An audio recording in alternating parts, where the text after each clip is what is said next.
Mud froze to the hem of Hattie Caldwell's skirt long before she reached the timberline. The wind howling through the spruce sounded like a dying dog, yet it was nothing compared to the silence of the cabin ahead. Folks in the valley said Amos Hayes ate outlaws for breakfast and carved his teeth on their bones. Hattie didn't care. She carried a stolen gold ring in her pocket and a desperate proposal on her tongue. Her survival depended on a monster saying yes. The air at 8,000 feet tasted of iron and crushed pine needles. Hattie breathed it in shallow, jagged gasps, her lungs burning with the effort of forcing the thin atmosphere into her chest.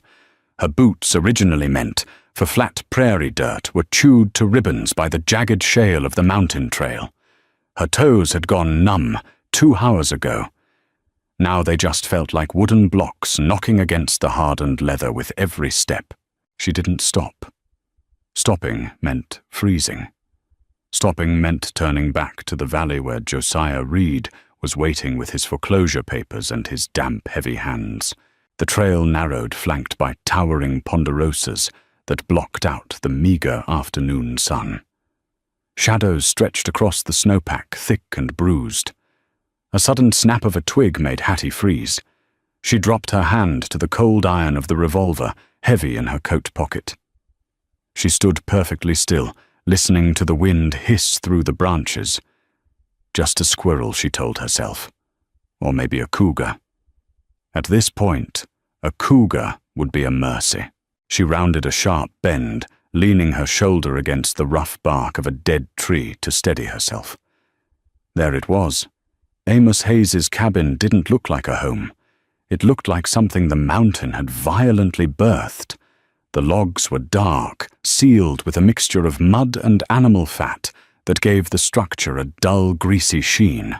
A rusted tin chimney punched through the sod roof, belching a thin stream of grey smoke that smelled sharply of burning hickory and old meat.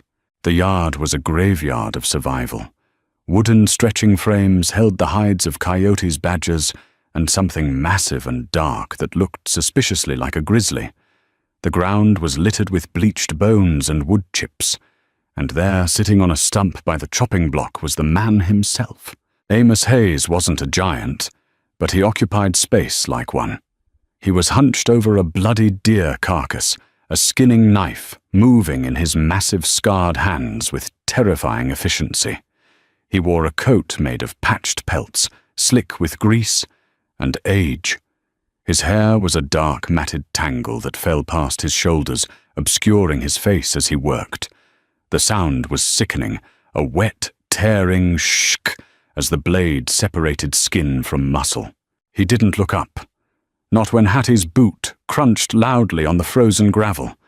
Not when she stopped 10 feet away, her breath pluming white in the freezing air. Hattie swallowed the bile rising in her throat. The smell was overpowering. Copper raw meat, unwashed bodies, and wet fur. It hit her like a physical blow. She forced herself to stand tall, pulling her thin wool coat tighter around her shivering frame. "Amos Hayes," she said. Her voice cracked. It sounded pathetically small against the vastness of the mountain. The scraping stopped. Amos slowly wiped the flat of the blade against the thigh of his buckskin trousers. He lifted his head. His eyes were the color of dirty ice. They lacked any shred of warmth or surprise. His face was weathered, deeply lined by sun, and wind half hidden behind a thick, unruly beard. A pale, jagged scar cut through his left eyebrow, disappearing into his hairline. He didn't speak. He just stared at her, assessing her the exact same way he had been assessing the dead deer. "I am Hattie Caldwell," she said louder this time, trying to inject a steel into her tone that she didn't feel. "My father was Thomas Caldwell. He died 3 weeks ago." Amos picked up his knife. He went back to skinning the deer. Shk, shk. Hattie felt a flush of hot anger break through the freezing cold. She took 2 steps forward. "I am speaking to you." "I hear you," Amos said. His voice was a low rumble, rough like two stones grinding together. He didn't look up. "Town's down the mountain. You're lost." "I am exactly where I intend to be." Hattie dug her trembling hand into her pocket, her frozen fingers closing around the cold, smooth metal of the gold ring. She pulled it out, holding it up, even though he wasn't looking. "I came to ask you to marry me." The knife stopped. Amos didn't drop the blade. He didn't gasp. He simply slowly turned his head to look at her again.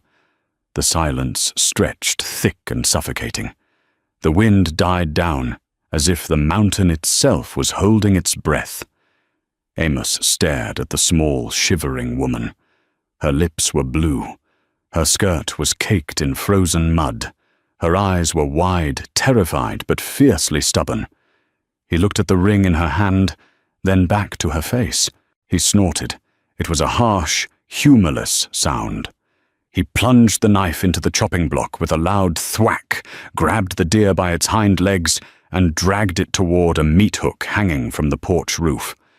"Go home, little girl," he muttered, turning his back on her. "Before you freeze to death on my yard." "I don't have a home," Hattie shouted, the desperation finally tearing through her composed facade. "Not anymore. Not unless I have a husband." Amos hoisted the carcass onto the iron hook. The meat yielded with a heavy, wet thud. He wiped his bloody hands on a rag hanging from a post and finally turned to face her fully. He leaned against the porch support, crossing his arms. "Sounds like a town problem," Amos said flatly. "I don't deal with town problems. Josiah Reed is taking the ranch." The name felt like ash in Hattie's mouth. My father owed him money, a lot of it. The deed has a clause. If the property holder is an unmarried woman, the bank can foreclose immediately. It's an old territorial law. Reed bought the debt. He told me he'd tear up the papers if I married him. Amos's expression didn't change, but something shifted in his pale eyes at the mention of Reed's name. A subtle tightening of the jaw, a fractional narrowing of the lids. Hattie saw it. It was the only crack in his stone facade, and she wedged her crowbar into it. "You know him," she said, stepping closer. The smell of the raw meat was nauseating, but she didn't flinch. "I know you do. The older folks in town whisper about it. They say Reed ran you out of the valley 10 years ago. They say he burned your original claim." Amos pushed off the post. He walked down the 2 wooden steps, closing the distance between them. Up close, he was terrifying. He smelled of rancid bear grease and wood smoke. The sheer physical bulk of him blocked out the sun. "People in town talk too much," Amos rumbled his voice, dropping to a dangerous register. "And they breathe too long." "Marry me," Hattie pressed, tilting her chin up to meet his glare. Her neck ached from the angle. "Come down the mountain. Put your name on the marriage certificate. The ranch stays in my family. Reed loses the land, and he loses me." "And what do I get?" Amos asked, his tone laced with heavy cynicism. "A blushing bride.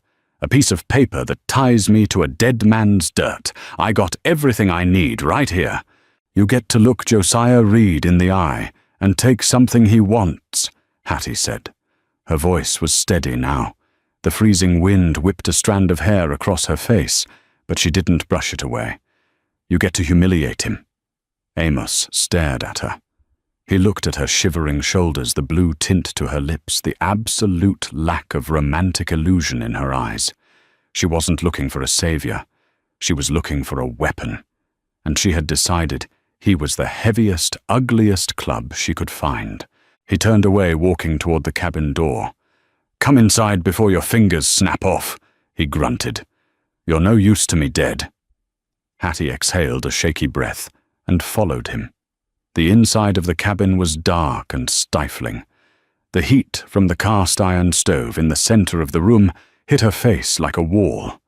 The air was thick with the smell of drying herbs, stale tobacco, and rendering tallow. It wasn't clean, but it was warm. Amos walked over to a bucket, dipped a tin cup into it, and shoved it toward her. "Drink?" It was water tasting heavily of tin and pine needles. Hattie drank it greedily, the cold liquid shocking her dry throat. Amos sat down on a stool made of a split log. He picked up a piece of leather and a bone needle, inspecting his previous handiwork. "You're trading one monster for another," he said, not looking at her. "You know what they say about me down there. You think I'm going to go down, sign a paper, and just walk away. If I put my name on that deed, half that ranch is mine." "I know," Hattie said, setting the cup down. "I've made my peace with that. Have you?" Amos looked up, his eyes locking onto hers. "I don't sleep in a bed. I don't wash every Sunday. I don't give a damn about polite society, church socials, or whatever else you do down there. If I'm your husband, I sleep under your roof when I want. I eat your food. And if Reed sends his hired guns to push back, I don't handle things the legal way." He leaned forward, the shadows dancing harshly across his scarred face. "I'll kill them, Hattie Caldwell. I'll gut them in your front yard." Hattie felt a cold sweat break out on the back of her neck. The reality of what she was doing was setting in, heavy and suffocating. This man was dangerous, unpredictable. But as she pictured Josiah Reed's perfectly manicured hands touching her, the nausea faded into cold, hard resolve. "I have 2 shovels in the barn," Hattie said flatly. "I can dig the holes." Amos stopped. He stared at her for a long, quiet moment. The fire popped violently in the stove, throwing a shower of orange sparks against the iron grating. Gradually, a slow, dark smirk crept onto Amos's face, twisting the scar above his eye. It was not a pleasant smile. "We leave at dawn," Amos said, turning back to his leatherwork. "You take the floor near the stove." Hattie didn't argue. She sank to the rough-hewn floorboards, pulling her knees to her chest. She had secured her monster. Now she just had to survive him. They left before the sun breached the eastern ridge. The mountain was cast in deep, bruised purples and blues. The cold was sharper now, biting through Hattie's wool coat with renewed malice. Amos didn't offer her a hand over the frozen ruts. He didn't slow his long, loping stride to accommodate her tired legs. He walked in front, a massive silhouette against the dawn, carrying a Winchester rifle casually resting on his shoulder. He moved with a terrifying quietness, a stark contrast to Hattie's clumsy, stumbling descent. By the time they reached the valley floor, the sun was high, baking the frost into thick, sucking mud. The town of Bitter Creek lay ahead, a haphazard collection of unpainted timber buildings, squatting in the dirt like a tired dog. As they walked down the main street, the town stopped. A blacksmith, mid-swing, paused, his hammer hovering over the anvil. 2 women carrying laundry baskets stopped dead in their tracks, their mouths slightly parted. A drunk slumped outside. The saloon blinked blearily, rubbing his eyes, as if trying to banish a hallucination. Hattie kept her eyes locked straight ahead, her spine rigid. She could feel the stares burning into the side of her face. She could smell the familiar scents of town horse manure, cheap rye whiskey, and roasting coffee, but they felt alien now. She felt alien. Beside her, Amos seemed completely indifferent. He didn't look at the townsfolk. He didn't strut or scowl. He just walked his boots, squelching heavily in the mud, smelling of the wild, violent world he had dragged down with him. They reached the assayer's office, which also served as the magistrate's. Hattie pushed the door open. The bell above it jingled cheerfully, a jarring sound in the heavy silence. Inside, old Mr. Abernathy was bent over a ledger. He looked up, peering over his spectacles. "Hattie, what can I—" Abernathy's voice died in his throat as Amos filled the doorway. The mountain man ducked his head to clear the frame, stepping into the cramped office. He brought the smell of raw earth, old blood, and damp fur with him, immediately overpowering the scent of ink and dusty paper. Abernathy went pale. He slowly pushed his chair back, his hands trembling. Amos. Hayes. Abernathy. Amos grunted. He didn't offer his hand. He unslung his rifle and leaned it against the counter with a loud clack. "Mr. Abernathy," Hattie said, her voice surprisingly steady. "I need a marriage certificate drawn up. Immediately." Abernathy looked from Hattie to Amos, his eyes wide with a mixture of horror and confusion. A marriage certificate. Hattie, child, are you? Is he?" "Yes," Hattie interrupted firmly. "We are to be married. Today. Now." "But Mayor Reed," Abernathy stammered, sweat beading on his bald head. "He said you were—" "Mayor Reed doesn't own me, and he doesn't own my father's ranch," Hattie snapped, slapping her palms flat on the wooden counter. "Not as long as I have a husband. Draw up the paper, Abernathy." The old man swallowed hard. His hands shook as he reached for a fresh sheet of heavy paper and dipped his pen into the inkwell. The scratching of the nib sounded deafening in the quiet room. Hattie watched the ink bleed into the paper, forming the words that would bind her to a man who lived like a beast. "Sign here," Abernathy whispered, pushing the paper toward Hattie. She took the pen. Her hand didn't shake.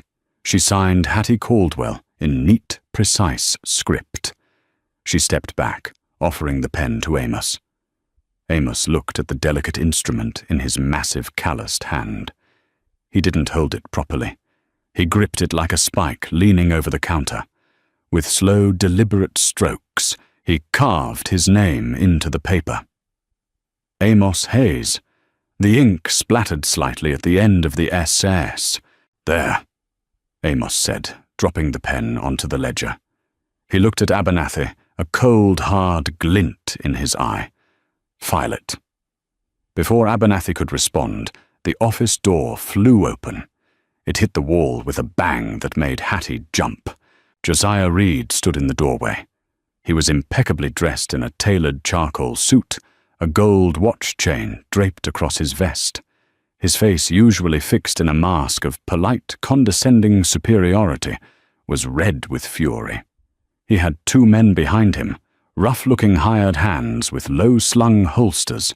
"Abernathy, what is the meaning of this?" Reed demanded, stepping into the room. He looked at Hattie, his eyes narrowing. "Hattie, I heard a ridiculous rumor that you were walking down Main Street with a vagrant." Then Reed's eyes shifted to the massive figure standing beside the counter. Amos slowly turned around.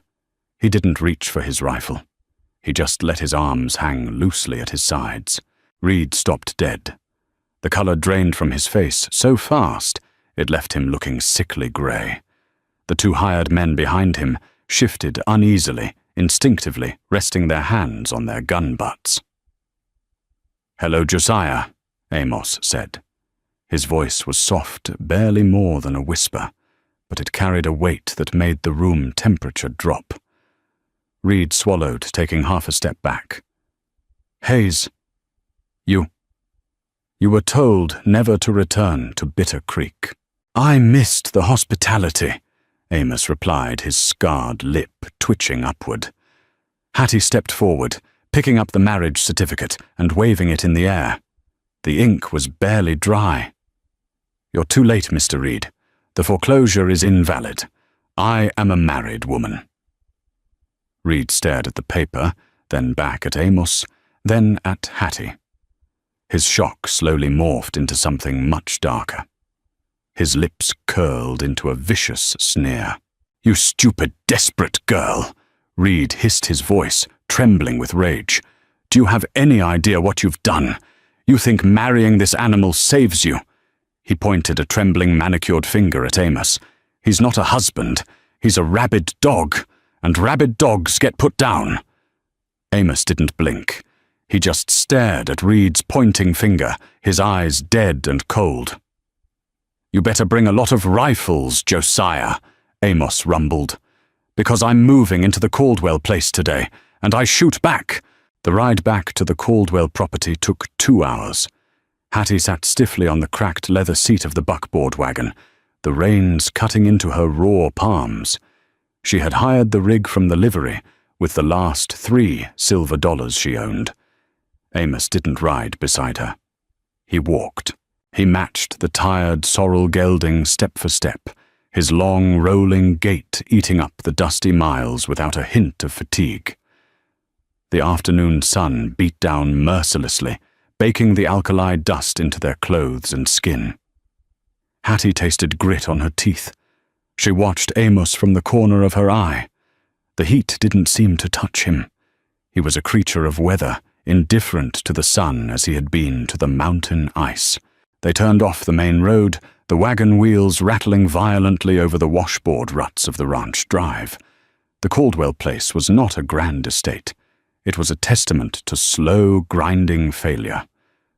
The lodgepole pine fences leaned drunkenly grey and splintered. The barn roof sagged in the middle, like a sway-backed horse. The house itself, a 2-story clapboard structure, was shedding its white paint in large, curled flakes, revealing the weathered grey wood beneath. Hattie pulled the gelding to a halt near the porch. The silence that rushed in when the wagon stopped was oppressive. Usually there would be the sound of cattle lowing in the far pasture, or her father cursing at a stubborn piece of machinery. Now there was only the dry rustle of cheatgrass in the wind. "This is it," Hattie said, her voice dry. Amos didn't answer immediately. He stopped in the center of the yard, his pale eyes tracking over the property. He wasn't looking at the peeling paint or the empty corrals. He was looking at the tree line. He was studying the slope of the hill behind the house, the blind spots near the cellar doors, the distance between the barn and the front porch. He was assessing a battlefield. He finally walked to the porch, his heavy boots sounding hollow on the rotting planks. He pushed the front door open without waiting for her. Hattie tied the horse to the hitching post and followed him inside. The house smelled of stale coffee dust and sickness. The ghost of her father lingered in the heavy armchair by the cold fireplace, in the faded afghan draped over the sofa. It was a domestic space, fragile and female in its current state, with lace doilies on the sideboards and a ticking grandfather clock in the hall. Amos looked grotesque in it. He stood in the parlor, his massive, pelt-covered shoulders brushing against a hanging brass lamp. He smelled of sweat horsehair and the sharp tang of the pine forest. He was a wolf locked in a parlor room. "Kitchen's in the back," Hattie said, moving past him, desperate to break the suffocating tension.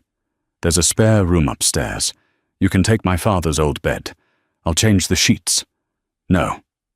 The word was a flat, heavy stone dropped between them. Hattie stopped turning to look at him. "It's a good bed. A feather mattress." "It's a box." Amos corrected his gaze, sweeping the low ceiling. "Upstairs means I'm trapped. It means I don't hear boots on the porch until they're kicking in the door." He walked into the kitchen, his boots leaving faint, dusty tracks on the faded linoleum. He unslung his Winchester and leaned it against the wall right beside the back door. Then he pulled a heavy iron-backed chair from the kitchen table and dragged it into the hallway. He positioned it perfectly in the dark alcove beneath the stairs facing the front door. "I sleep here," he stated. Hattie felt a cold knot tighten in her stomach. He wasn't playing house.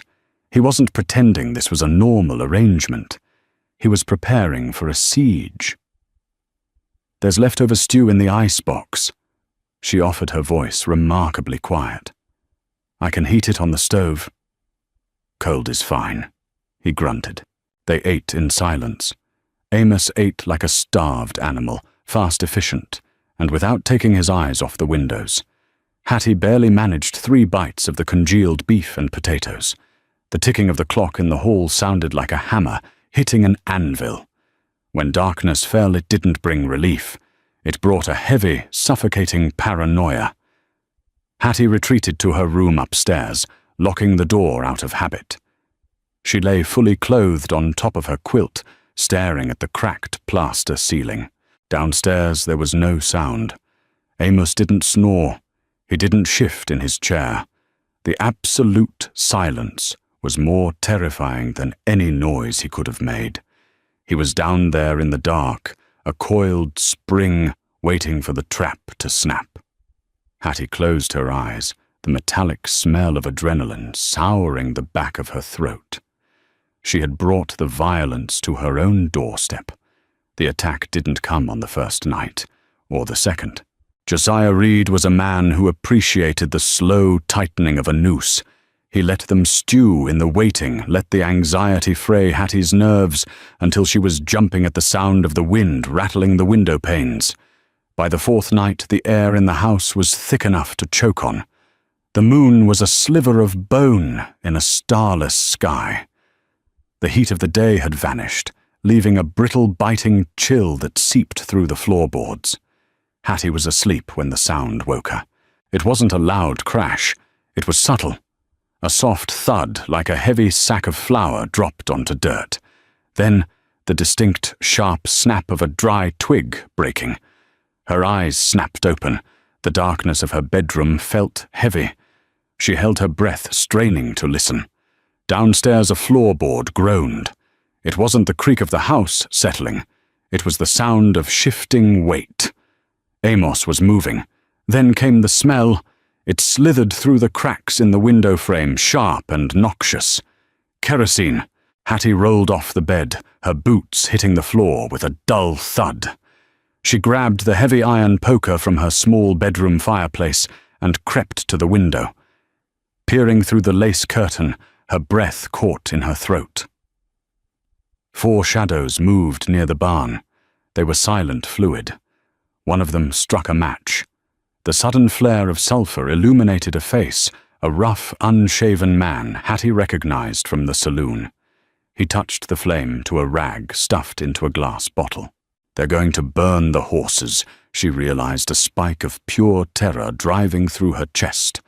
Before she could scream, before she could even turn toward the bedroom door, the night exploded. The roar of the shotgun was deafening. It tore through the silence like a physical blow, rattling the glass in Hattie's window. Down in the yard, a massive muzzle flash lit up the darkness from the corner of the porch. The man holding the Molotov cocktail didn't scream. The bottle shattered in his hand as he was thrown backward by the buckshot, the flaming rag dropping into the dry dirt, casting a flickering, hellish orange glow over the yard. Chaos erupted. The remaining 3 men shouted, pulling revolvers from their coats. They fired wildly toward the porch, the sharp crack, crack, crack of their pistols sounding small and panicked after the roar of the shotgun. Sparks flew as a bullet chipped the brick chimney. Hattie dropped to her hands and knees, her heart hammering against her ribs like a trapped bird. From the darkness below, Amos didn't shout. He didn't issue warnings or threats. He simply racked the slide of his Winchester. Schlack, clack. It was a cold mechanical sound that cut right through the gunfire. Amos fired. The rifle barked a sharp, high-velocity crack. One of the men in the yard spun like a top, clutching his thigh, and went down screaming. The sound was high-pitched, a reedy wail of sudden, agonizing pain. "He's in the yard! He's off the porch!" One of the remaining men yelled, his voice cracking with panic. They had lost him. Amos had fired the shotgun from the porch, dropped the weapon, and melted into the shadows of the yard while they were blinded by the muzzle flash. He was hunting them in the dark. Another rifle shot rang out. The third man dropped his gun, grasping his right shoulder, cursing violently as he stumbled backward, tripping over a trough. "Pull back to the horses," the last standing man screamed. He didn't wait for his wounded companions. He turned and bolted toward the tree line. Silence slammed back down on the ranch, broken only by the whimpering of the man with the shattered thigh and the crackle of the small kerosene fire burning itself out in the dirt. Hattie remained on the floor for a long minute. Her hands were shaking so violently she couldn't maintain a grip on the iron poker. The smell of burnt powder and sulphur drifted up through the floorboards, thick and acrid. Slowly she forced herself to stand. She walked down the stairs, her legs feeling like water. The front door was wide open, hanging crookedly on its hinges. The night air rushed in. Hattie stepped onto the porch. Amos was standing in the center of the yard. The moonlight broke through the clouds, illuminating him. He held the Winchester loose in his right hand.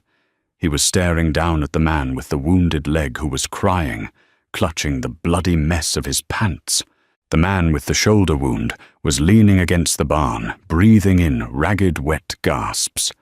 The man who had held the bottle lay perfectly still in the dirt. Amos didn't look heroic. He didn't look like a savior.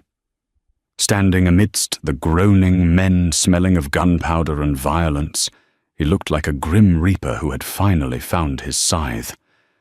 "Get up," Amos said to the man by the barn. His voice was terrifyingly calm. The man grunted, struggling to his feet, holding his bleeding arm against his chest. "You walk back to town," Amos ordered, his pale eyes catching the moonlight. "You tell Josiah Reed that the next time he wants to send boys to do a man's job, he better pay for their coffins up front. Now get off my dirt." The man didn't hesitate. He stumbled past Amos, limping heavily, and disappeared down the dark driveway. Amos turned his head and looked at Hattie, standing on the porch. Her white nightgown fluttered in the cold wind. He didn't ask if she was okay. He didn't offer comfort. "Get a lantern," he grunted, nodding toward the screaming man on the ground, "and a tourniquet, unless you want him bleeding out in your flower bed." The kitchen smelled of carbolic acid copper and sweat. Hattie had tied off the hired gun's leg, packed the wound with clean rags, and dragged him to the edge of the property, leaving him propped against the fence for his friends to collect or for the morning stagecoach to find. She didn't care which. The cold brutality of the night had burned away her capacity for pity. Now she stood at the kitchen sink, washing her bloody hands with strong lye soap. The water turning pink in the basin made her stomach roll, but she forced herself to scrub harder, removing the tacky metallic residue from beneath her fingernails. Amos sat at the table. He had taken off his heavy hide coat, revealing a coarse homespun shirt underneath. He was holding his left arm awkwardly. Hattie dried her hands on a towel and turned around. She noticed the dark stain spreading across the fabric of his sleeve just below the elbow. "You're bleeding," she said. Her voice was flat, devoid of the panic that had consumed her an hour ago. Amos glanced at his arm as if it belonged to someone else. "Wood splinter. One of their bullets caught the porch post." "Take the shirt off," Hattie commanded. Amos looked up at her, his brows pulling together. He wasn't used to taking orders. He opened his mouth to refuse, but something in Hattie's expression stopped him. She wasn't asking as a trembling woman. She was asking as a survivor who wanted the mess cleaned up. With a grunt of irritation, Amos unbuttoned the shirt and pulled it over his head. Hattie approached the table, carrying a basin of hot water, a clean rag, and a bottle of iodine. She set them down and looked at him. Without the coat and the bulky shirt, the sheer mass of the man was undeniable. His shoulders were incredibly broad, packed with dense, functional muscle built from years of hauling timber and fighting the wilderness. But it was the landscape of his skin that made Hattie pause. His torso was a road map of violence. There were thin white parallel lines that looked like claw marks across his ribs. A jagged star-shaped burn scar sat low on his abdomen. Bullet-grazing scars, knife lines, the puckered, uneven healing of wounds that had never seen a doctor's needle. He wasn't just a monster.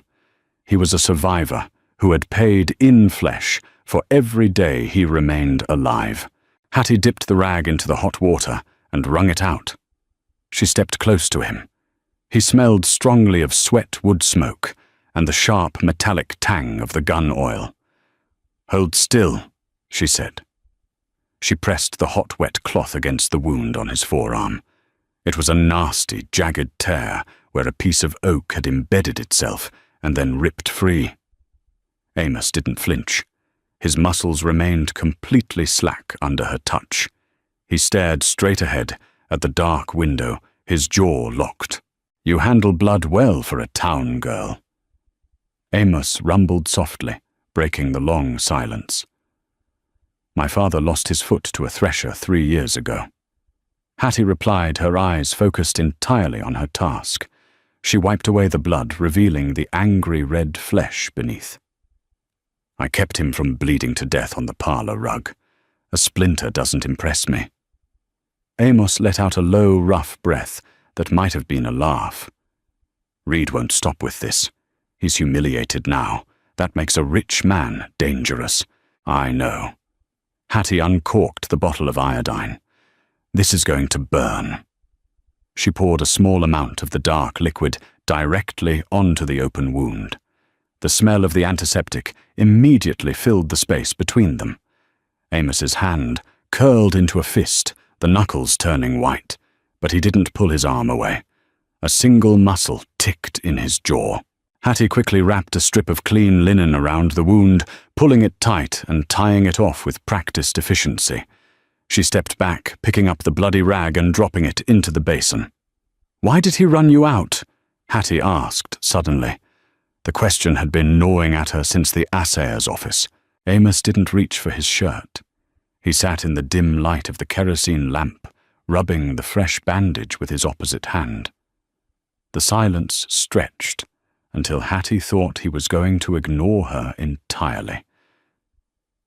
"There was silver on the ridge," Amos said quietly.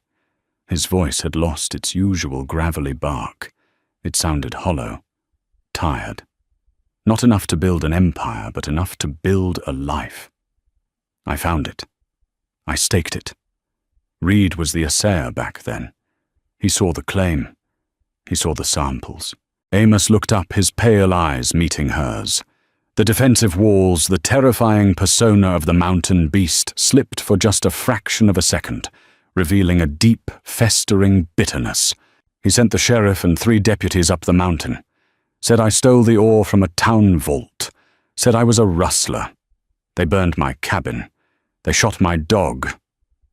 Amos looked down at his massive hands. "I killed 2 of the deputies. Reed bought the judge. I had a choice, hang in Bitter Creek or disappear into the high country and freeze." Hattie stared at him. The story wasn't a tragedy of a fallen hero.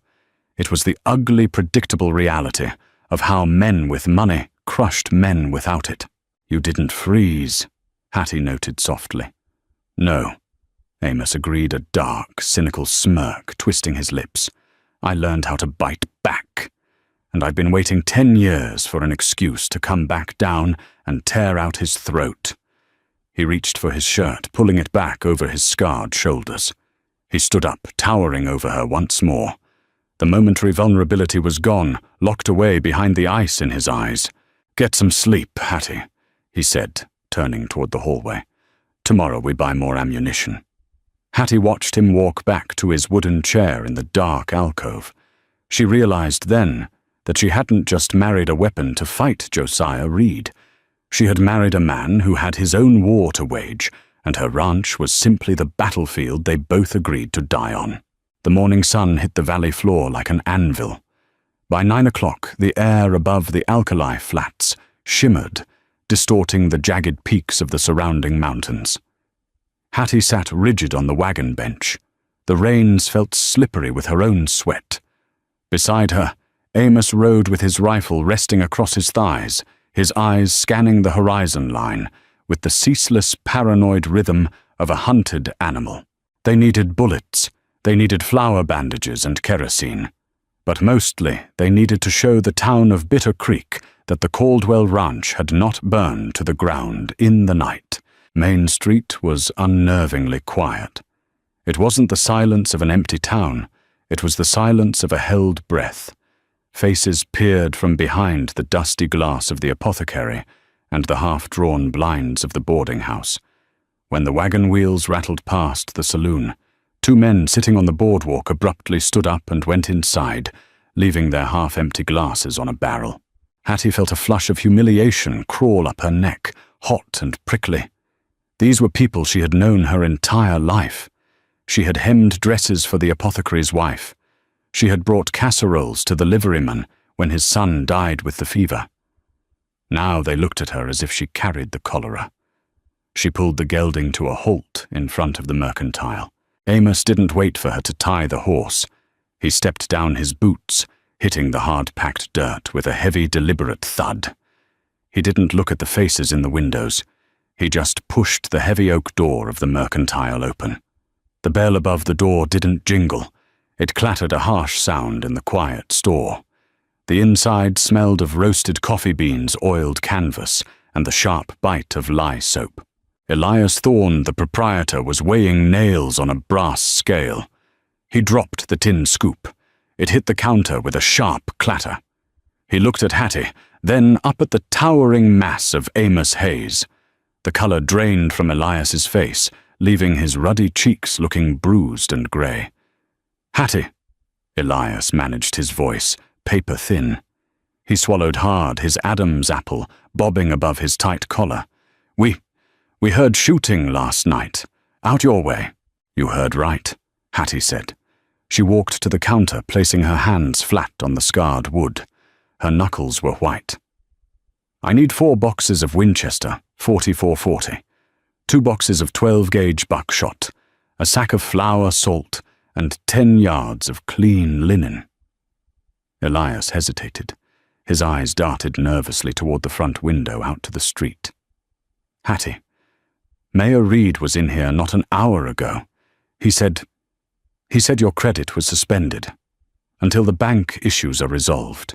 Hattie felt the floor drop out from under her. It was a simple, brutal tactic. Starve them out. Cut off their gunpowder. Before she could argue, a heavy thud shook the counter. Amos had stepped forward. He reached into the deep pocket of his hide coat and pulled out a heavy leather pouch. He untied the rawhide string with his teeth and dumped the contents onto the glass display case. 3 gold nuggets each the size of a large walnut rolled onto the glass with a dull, heavy clink. They weren't minted coins. They were raw, jagged pieces of earth, dull yellow and pitted with dark quartz. Elias stared at the gold. He licked his dry lips. "We ain't asking for credit," Amos rumbled. The deep bass of his voice vibrated against the glass jars of peppermint sticks. "Give my wife what she asked for, and throw in a bottle of your best rye, the kind you keep under the counter, not that poison on the shelf." The word wife hung in the air heavy and strange. Hattie didn't look at Amos. She kept her eyes fixed on Elias. Elias didn't argue. The sight of the raw gold and the terrifying proximity of the mountain man overrode his fear of Josiah Reed. He moved quickly, practically running to the back shelves. He returned with heavy cardboard boxes of ammunition, stacking them on the counter with trembling hands. Hattie loaded the canvas sacks into the wagon bed. Amos carried the ammunition. They didn't speak. As Hattie climbed back onto the wagon bench, she saw a group of 4 men step out of the assayer's office down the street. In the center was Josiah Reed. He wore a crisp beige suit that seemed entirely immune to the dust. He stopped in the middle of the boardwalk, staring directly at the wagon. He didn't shout. He didn't wave. He simply raised his hand and slowly, deliberately dragged his thumb across his own throat. Hattie's breath hitched. A cold sweat broke out across her ribs. Beside her, Amos let out a low, rough breath. He didn't reach for his rifle. He picked up the reins, gave them a sharp snap against the gelding's rump, and turned the wagon back toward the dust and the heat of the road. "They're coming today," Amos said. His voice was entirely devoid of emotion. It was a statement of weather. "He can't let the town see us walk away with supplies. It makes him look weak." "How many?" Hattie asked. Her voice cracked. "All of them," Amos replied, his eyes fixed on the horizon. "When we get back, you take the horses and you ride for the high country. Don't stop until you hit the timberline." Hattie snapped her head to look at him. No. Amos finally looked at her. His pale eyes were hard, entirely unsentimental. You hired me to keep the deed. If you're dead, the deed doesn't matter. You run. It's my house. Hattie snarled, the fear suddenly flashing into a blind, territorial rage. It's my father's dirt. I dug post holes in it. I pulled calves on it. I am not letting Josiah Reed sit in my parlor and smoke his cigars while you bleed out on my porch. Amos stared at her. The wind whipped her hair across her face, but she didn't blink. She looked small, bruised and completely terrified, but there was a core of iron in her spine that he hadn't seen before. A slow, grim smirk tugged at the scarred corner of his mouth. All right, he grunted, turning back to the road. You load the shotguns. The afternoon dragged by with agonizing slowness. The air grew thick, oppressive, promising a thunderstorm that refused to break.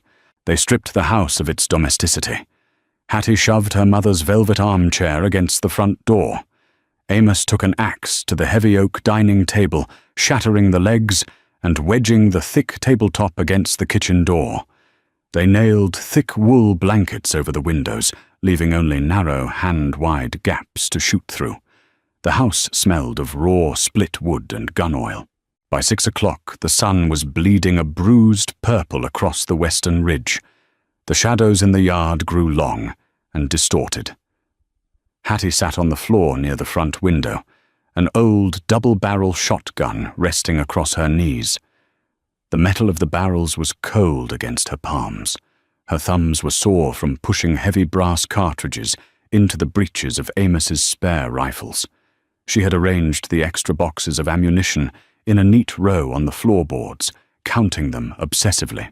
Amos sat in his chair in the alcove, a bottle of rye whiskey resting on his thigh. He hadn't taken a drink. He was carving a notch into the stock of his Winchester with his hunting knife. Shk! Shk! Dust, Amos said suddenly. He didn't raise his voice, but the word shattered the silence like a dropped plate. Hattie scrambled to her knees, pressing her face close to the gap in the blanket. A mile down the road, a thick, billowing cloud of brown dust was rising against the twilight sky. It wasn't a single wagon. It was a mass of riders. Her stomach violently rebelled. She clamped a hand over her mouth, tasting acid and fear. She forced herself to breathe through her nose, counting the seconds. They came fast. Reed didn't bother with stealth this time. He was bringing overwhelming force. 10 riders hit the edge of the property, fanning out as they approached the yard. They reined in their horses, roughly the animals stamping and blowing heavily in the dusty air. Hattie recognized the sheriff, a corrupt, bloated man named Miller, riding beside Reed. The rest were rough men, drifters, and hired guns drawn by Reed's money. Josiah Reed sat on a tall grey mare, staying safely behind the front line of men. Amos Hayes. Reed's voice echoed across the yard, thin and reedy, compared to the vastness of the land. You are harboring a wanted man, Hattie. I have the sheriff here with a warrant for his arrest. Send him out and you won't be harmed. Hattie looked back at Amos. He was standing now, holding his rifle. He looked at her, his expression completely blank. He didn't ask her what she wanted to do. He waited to see what she would do. Hattie turned back to the window. She rested the heavy barrels of the shotgun on the windowsill. She aimed not at Reed, but at the dirt 10 feet in front of his horse. She pulled the right trigger. The recoil slammed into her shoulder like a mule kick, throwing her backward onto the floorboards. The noise was absolute, a deafening roar that filled the small room and left a high-pitched ringing in her ears. Dust and splinters rained down from the ceiling. Outside, chaos erupted. Reed's grey mare reared up, violently terrified by the sudden blast of buckshot tearing into the dirt. Reed scrambled to hold on his hat, flying off into the dust. "Burn it!"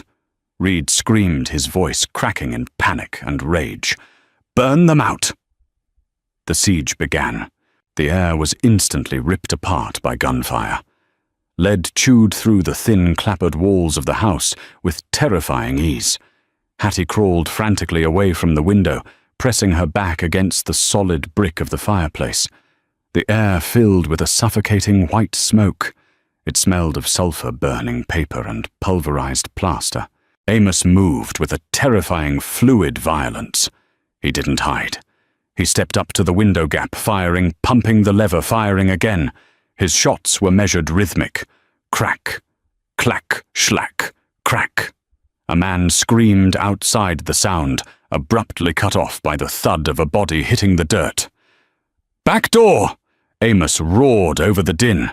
Hattie scrambled on her hands and knees, dragging the shotgun into the kitchen. The wood of the back door was splintering outward as heavy boots kicked against it. She didn't think. She didn't hesitate. She pointed the shotgun at the center of the door and pulled the left trigger. The blast tore a massive hole through the cheap wood. The kicking stopped instantly. A heavy weight slumped against the outside of the door, smearing a thick streak of crimson down the remaining white paint. Hattie dropped the shotgun, her hands shaking so violently she couldn't breathe.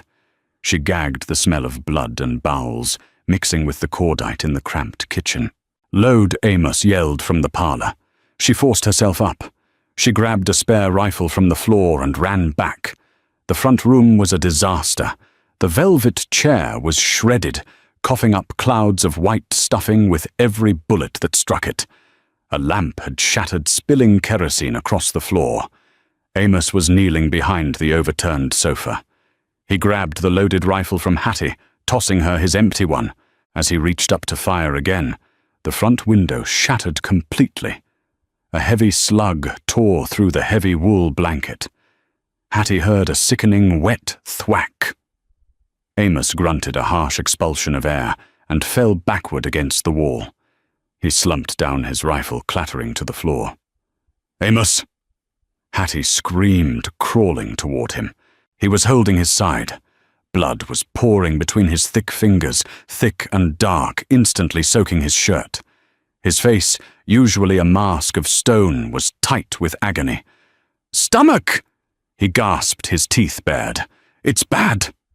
Panic, cold and absolute, seized Hattie. She pressed her hands over his, trying to stem the flow of blood. It was hot, terrifyingly hot and slick. Outside, the gunfire slowed. "They hit him!" a voice yelled from the yard. "I saw him go down." Footsteps pounded onto the wooden porch. They were rushing the house. Amos grabbed Hattie's wrist with his bloody hand. His grip was weak, but his eyes were entirely lucid. They burned with a frantic, desperate energy. "Under the stairs!" He hissed, blood bubbling at the corner of his mouth. "The floorboard! Pull it!" Hattie didn't question him. She scrambled away, sliding across the bloody floorboards to the dark alcove where his chair sat. She ripped the rug back. One of the planks was loose. She jammed her broken fingernails under the edge and heaved it up. Beneath it was a bundle of oiled canvas. She pulled it out. It was heavy. She unrolled it. Inside were 3 red paper-wrapped cylinders, dynamite, fused and capped. She looked back at Amos. He nodded once, a short, jerky motion. The front door groaned as men threw their shoulders against it. The heavy armchair, wedged against it, began to slide backward with a terrible scraping sound. Hattie grabbed the box of matches from the mantel. Her hands were slick with Amos's blood. She fumbled, dropping 2 matches before striking a third. The sulfur flared blindingly bright in the dim room. She touched the flame to the short fuse. It hissed, a tiny trail of angry sparks dancing along the cord. "Get down!" she screamed. She threw the heavy canvas bundle over the barricade, straight at the buckling front door, and threw herself flat onto the floor, covering her head. The explosion didn't sound like a gun. It didn't sound like anything she had ever heard. It was a physical force, a massive compressed wall of air and fire that ripped the front of the house apart. The floor heaved upward. The remaining windows blew out raining glass like deadly confetti. The heavy armchair was thrown backward, smashing into the staircase. Then absolute ringing silence. Hattie couldn't hear anything but a high-pitched whine. The air was thick with grey dust, choking her. She coughed violently, tasting dirt and blood. Slowly the ringing faded, replaced by the sounds of groaning wood and the crackle of small fires burning in the scattered debris. She pushed herself up. Her ears were bleeding. Her dress was torn and covered in soot. The front wall of the parlour was gone. Where the door and the windows had been, there was only a jagged, gaping hole looking out onto the yard. The porch roof had collapsed. In the yard, men were scattered like broken toys. Some were crawling blindly in the dust. Others weren't moving at all. The sheriff was pinned under a heavy structural beam, unconscious or dead. Hattie turned frantically. Amos! He was still slumped against the wall, covered in plaster dust. He looked like a ghost. He slowly opened his eyes, blinking through the grit. He managed a weak, bloody grin. "Loud!" he rasped. Hattie sobbed a harsh, ugly sound. She crawled to him, grabbing the heavy linen strips she had bought from Elias and packing them frantically against his bleeding side. A shadow moved in the ruined doorway. Josiah Reed stood there. His pristine suit was ruined, covered in dirt and soot. His hat was gone, his hair wild. He held a silver-plated revolver in a trembling hand.